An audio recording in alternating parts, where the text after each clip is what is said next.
የነቃ ሰው በተጨማሪም ሁሉንም ነገር ልብ ማለት የሚችል ሰው፣ ግንዛቤው ያለ ሰው እናም ደግሞ አሁን ላይ የምር መቀመጥ የሚችል ሰው። ስለዚህ እዚህ ኖ ማይንድ የሚባልበት ቦታ ጋር ለመገኘት ሌላኛው መንገድ ምንድነው ካላችሁ አሁን ላይ ማተኮር፣ አሁን የምታደርጉት ነገር ላይ ሙሉ ለሙሉ ልባችሁን ማስቀመጥ።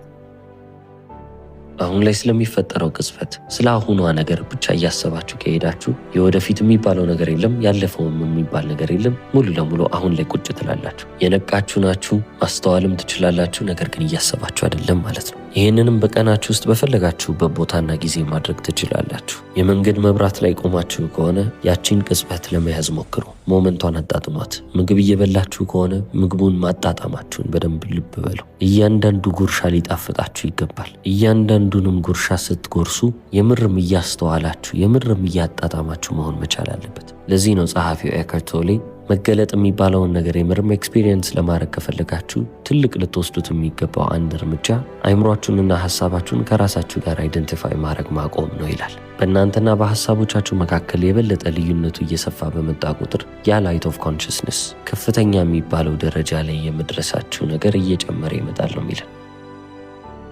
ሐሳብና ትኩረቶቻችሁም አሁን የሚባለው ነገር ላይ ልብ ባሉ ቁጥር እናንተ ያንን መገኘት ታገኛላችሁ። ያንን መረጋጋት፣ ያንን ሰላም በህይወታችሁ ውስጥ እርካታንም ለማግኘት የወደፊቱን ህይወት የምትጠብቁ ሰዎች አትሆኑ። እምድነው እንዲህ አይነት ነገር ሲፈጠር ነው ብላችሁ ማሰብን ታቆማላችሁ ይላል። ከዚህም ጋር አያይዞ የሆነ ቀን አይምሯችሁ ውስጥ የምትሰሙትን ድምፅ ሰምታችሁ ራሳችሁ ላይ ስትስቁ ራሳችሁን ትይዙታላችሁ። ልክ ሕፃን ልጅ የሚያደርገውን ነገር ተመልክታችሁ በመገረም እንደምትስቁት ሁሉ አይምሯችሁ ውስጥም የሚፈጠሩትን ነገሮች በጣም በትልቁም ነገር መመልከት ታቆሙና እንደ ልጆች ያዝናኗቸዋል። የዛኔ እኔነታችሁ ወይንም ደግሞ ማንነታችሁ በሐሳቦቻችሁና በአይምሯችሁ ላይ ጥገኛ መሆንን ያቆማሉ። ወደ ሁለተኛው ሌሰን ወይንም ወደ ሁለተኛው ትምህርት ስናልፍ The present moment is all we will ever have ይላል። ያለን የሚባለው ብቸኛው ነገር አሁን የምንለው ጊዜ ነው። አሁን የምንለው ቅጽበት ነው። ስለዚህ አሁን እዚሁ ላይ መኖርን መልመድ ይጠበቅብናል የሚለን።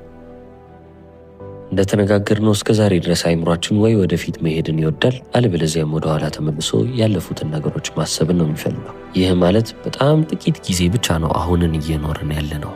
ሌላውን ጊዜ ወይ ወደፊት ወይ ወደ ኋላ ሄደናል። ይህ ማለት ወደፊት ስለሚመጣው ነገር አታስቡ ወይንም አታቅዱ ማለት ግን አይደለም። ታቅዳላችሁ፣ ነገር ግን አብዛኛው ጊዜ ወደፊት ብላችሁ የምታስቡት ሐሳብ 90% የሚሆነው ተደጋጋሚና አላስፈላጊ የሆነ ሐሳብ ነው። ስለዚህ ያንን ቆርጠን ለማውጣትና አሁን ላይ ለመቀመጥ ነው የምንሞክረው። በዚህ ሰዓትም ደግሞ ደህና ሐሳብ ብታስቡ ጥሩ ነው። ነገር ግን ወደ ኋላ ወይንም ወደፊት ከሄዳችሁ አብዛኛውን ጊዜ ኔጌቲቭ የሆነ ሐሳብ ነው የምታስቡት። አላምንም ካላችሁ ለ10 ደቂቃ አይምሯችሁ ውስጥ ምን አይነት ሐሳቦች እንደሚመጡ ኦብዘርቭ ማድረግ መመልከት በቂ ነው። እኔ ኔጌቲቭ የሆኑ ሐሳቦችን አላስብም፣